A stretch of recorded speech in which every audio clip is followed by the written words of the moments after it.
Atendendo ás propias solicitudes da comunidade educativa do centro, o Bloque Nacionalista Galego levará ao Parlamento os problemas de recortes no profesorado da Escola de Educación Infantil Fernández Varela.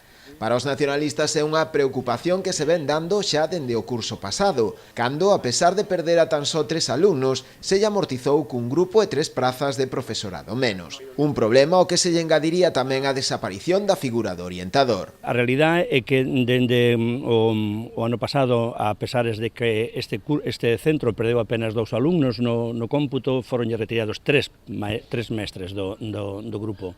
E este ano se enfrentan, en este curso que estamos agora vivindo, se enfrentan a que, diante da necesidade da nova matrícula, a Consellería amenazalle con retirar un outro profesor. Dase a circunstancia que con apenas 2 alumnos menos hai 4 profesores menos e ao mesmo tempo incluso o que se trata no horario da orientadora que antes tiñan compartido con Cadreche, ahora son dependentes dese centro escolar. Dende o BNG sinálase que se trata dun exemplo máis da política de recortes que está a desenvolver dende hai tempo a Consellería de Educación, que está a provocar ademais o deterioro na calidade do ensino. Non hai razón ninguna para que os rapaces sufran no ensino público os recortes de algo que xa pasou, segundo din eles, é dicir, a crise xa pasou, estamos nun momento bollante e resulta que non.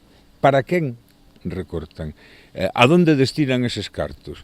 Que están facendo con todos nós? Esta é a pregunta que nos planteamos, porque pola contra están dotando de medios, de recursos económicos a colexios, por exemplo, que discriminan, ou a colexios privados. E xa está ben, o ensino público é prioritario nun Estado social e nun Estado que se precie de atender aos seus ciudadanos.